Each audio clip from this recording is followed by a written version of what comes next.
So we are out, and all I can hear from a conversation in front of me is, I should have been sick, I should have been to the toilet, I should have done this and I should have done that, but never mind. Yep, we're out. We are at Cemaes Bay. This is the place that I came not long ago, or quite some time ago actually, and did the seabell, and the plan is to have another little go at the seabell. I'm out with a bunch of friends again, so some of them have never been here before, so we're waiting for the tide to come in. So while we're doing that, we're going for a walk. No idea what we're going to go and find, no idea what we're going to go and see, but it's a coastal walk. So we're going to have seaside, and we're going to have rocks, and we might have a little bit of water, you never know. So when we get to somewhere that's worth telling you about, I'll pop you back on and let you have a look. Nice views. Guess who's out with us? Look, Mr. Staines. Hello. Oh, Stainey. You got my name right. This guy stitched me up earlier on. Big time. Probably the biggest I've ever been stitched up. So he's gonna get it. He's gonna get it at some point, and it might even be water involved. Okay. I'll show you what he did to me later on, as long as I remember, because I didn't bring it with me. But he did stitch me up proper, right good, and they were all in it as well. Bunch of burrs, nasty people. Yeah, we're heading up now towards the coast. As you can see behind me, there's lots of seaside. This is a lovely little bay, all by the power station, which you can see out the back there. Great big power station there is. But hey, up the drones. He didn't get that drone out quick, didn't he? So we've got down to the water's edge, and we've just come round this corner. And look at all this that's appeared in front of us. This is pretty cool. At the moment, I'm not going to say it. I was going to say it's not too slippy, but I'm not going to count my chickens. This is wicked. What a lovely little spot this is. Imagine some waves coming through here and crashing over this, and some movement going on. This would be wicked. Let's just see if there's a shot. We might be able to find a shot. I do like these little algae pools, so there might actually be something just for a keepsake or a bit of a record shot. We'll have to go down and have a look though, and have a nose. I don't want to be the first one to find the slippy rock though, if I can help it. These are cool. I do like these. Probably can't see them on this, but there, down there, some nice little green algae pools which look good. So let's see if we can do something with this. Just see if we can get a shot. Let's get the juices flowing. Let's start us off. I'll find something. I'll be back with you. So I've come over the other side now. I've just scrambled my way all the way over the top of this to come over this side to have a look, but I think the image I fancy is back over that side, so I'm gonna have to make my way back down these rocks, try not to fall if I can help it. Get back down on the rocks and go back across, and I'll see if there's an image over the other side, because they've all got their cameras out. I've had an explore down here and I can't find a lot, but this is pretty cool. There's some lovely little rock pools over here, little pools of water. See, like down here, there's one there, there's another one there. I like the little wavy thing over that side as well, which is pretty awesome. So you can see everyone's got the camera out there, so I'm going to head back over that side and see what I can get back over there.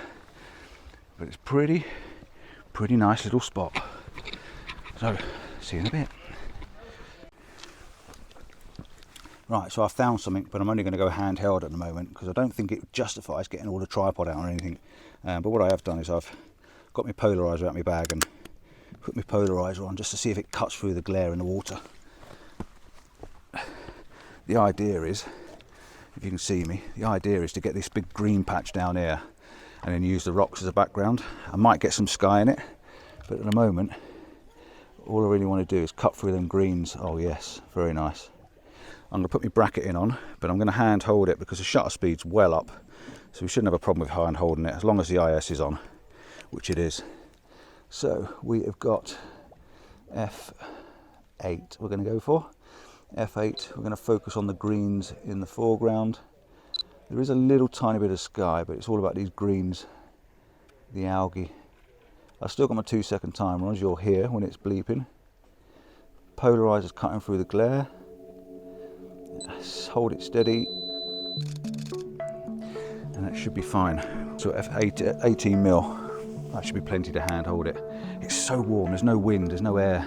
It really is warm, but I love the sound of this water gurgling in this little gap over here. It's like it's quite weird. Ooh, spooky sounding that is. Right, let's see if I can find something a little bit more interesting by getting the camera down lower. But I do like it's all these greens and looking for the lines to bring you through the image. Let's cut the sky out completely this time. Hold it steady. Beautiful. Really like them green colours. Right, I'm just going to explore around this little area and see if I can find a few more. I'll stick these up for you. Handheld, f8, image stabilizer on, and a polarizer. See if I can get a couple more. So I've just had my drone up and had a little bit of a look with the drone, and yeah, it's very nice, but I still can't find the actual perfect shot really. I've taken a couple of the pools of water and you know, the greens and the algae around them and some of the white lines where it's dried out, but I can't quite find a shot that really does make me feel that this is worth getting my tripod out. Everyone else is shooting. I'll tell you what might work. I've literally just seen through the gap there. That the water's about to lick over the top, and I think that would make quite a nice little shot with the water rolling over the top. It's just about looking like it's going to come over. So yeah, definitely. So I think if I can get a shot looking back that way, maybe it's worth putting the tripod out, using the reflections. Got this boulder down here. I've got this lead as the rock sort of there, and then I've got the reflection sort of pointing you to that gap, and that's where we want that tide. I want the tide just to come through that little gap there, and it's almost there. It's just lipping the top. So give it another 5 or 10 minutes, and that'll be coming through, and then it will swish into here, so which will be quite nice. So let's do that. Let's get the tripod out. Definitely do it. Do it now.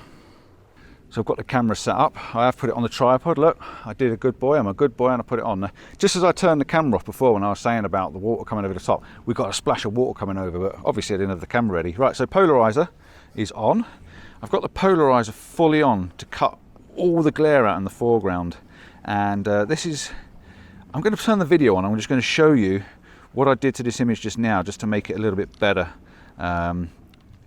It's very hard to see, remembering that this is going to be slightly wider picture on the actual video, but you'll see here where I was at the moment ago. I was thinking getting this rock on that third intersection, so now I'm looking down to where that water is going to come over there, and the idea is having a leading line this way and this bit of a leading line this way, but I moved the tripod around just slightly and brought this little pool in here, which I didn't notice before. Now obviously it comes right down the bottom, which you can't see just in here, but you get this little pool in this right hand corner, and I think just by putting the pool in there, some breathing space on this corner, I've got more of a leading coming in. It's taking you over to that sort of section, which is more towards the third, and you've got the little islandy sort of looking thing at the back, and the power station's behind there, and I'm hidden it behind that big lump of rocks. So I should be able to bring some sky back in and make it a bit more dramatic looking in the sky. I've got the polarizer on down there, eliminating that glare, which is there. You can see the glare, the difference in having the polarizer on, so I can see through and see all the seaweed. And all I've got to do now is sit here and wait for a splash of water to come through that gap. And then the option I've got is to put a longer exposure on to get rid of these ripples, or to leave the ripples in, or take them both. So that's all we've got to do. Wait for the water to happen, and then we'll be right.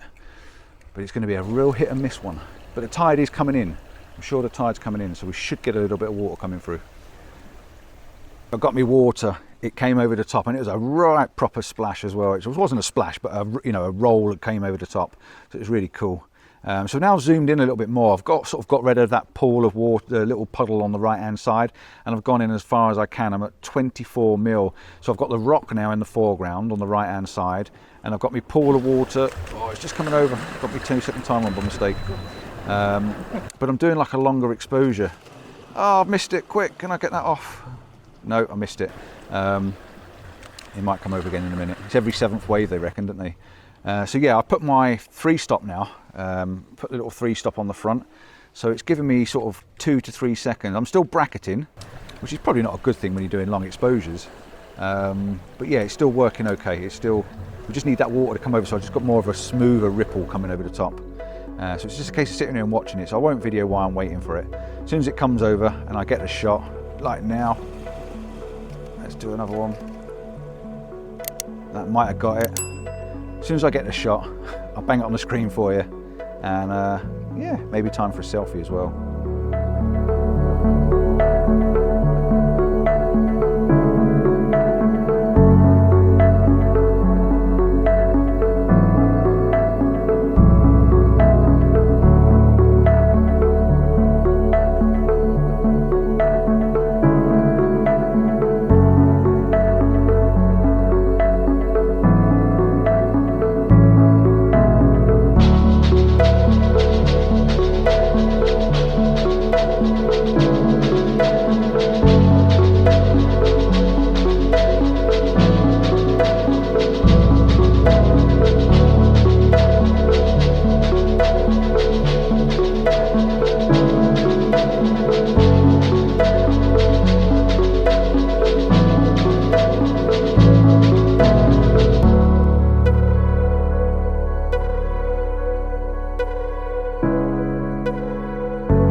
I'm done in this location. I think we're going to head back to Cemaes Bay.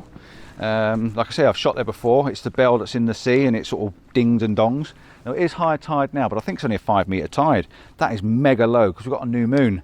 So there's no gravity pull to actually bring the tides up. So it's a really, really low tide. So we'll head back there anyway because there should be a little bit of water around it. We might be able to finish this vlog with a small long exposure, and then that'll be it. So yeah, enough talking. I'll see you back at the bell. So we've made it back to the bell, and as you can see, we've got water around it. Yay! Not a lot of water, but definitely enough water, and it's pretty calm. We're on the turn of the tide, and like I said earlier on, we've had no real movement in the water. There's no wind or anything. It's quite muggy, so we've got this bit of a reflection going on. So we'll definitely be getting a shot of this. We'll do one at a normal shot, normal exposure, normal time, and then we'll do something longer just to smooth all the water out, get rid of all the ripples, and hopefully we can do something with the sky, because the sky's a bit bland, but I think if you can pull it out, really pull out the contrast and the clarity in it, you'll get something back out of it. So yeah, let's get the camera out, get the tripod set up. Steve's got his set up, Darren's got his set up, and yeah, I'm probably going to be virtually where Steve is, because I just had a look and there's a bit of a line between the two, so you can separate that reflection. So let's set that up, make that the last image, and then we'll say goodbye.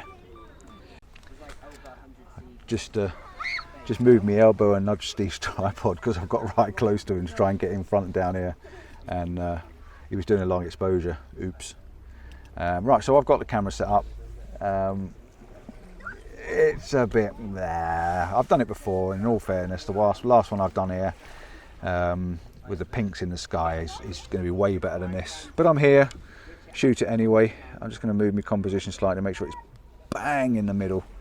I don't know, I really don't know. I'm zooming right in, trying to eliminate as much as the rubbish around it as well.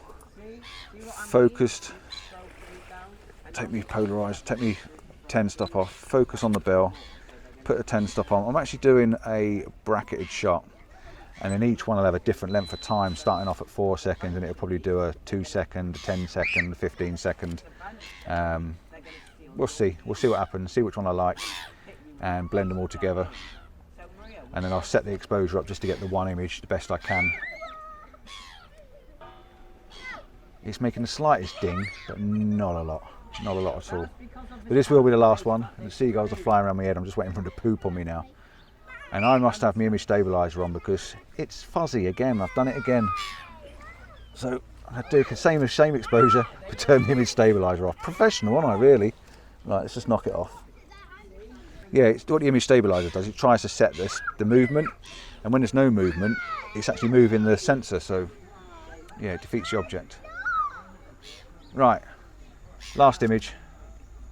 Thanks for watching. I'll put this one up. I might get my drone out for 2 seconds as well, see if I can upset these seagulls. And yeah, we're heading off to our next location, which is definitely well worth watching in the next video.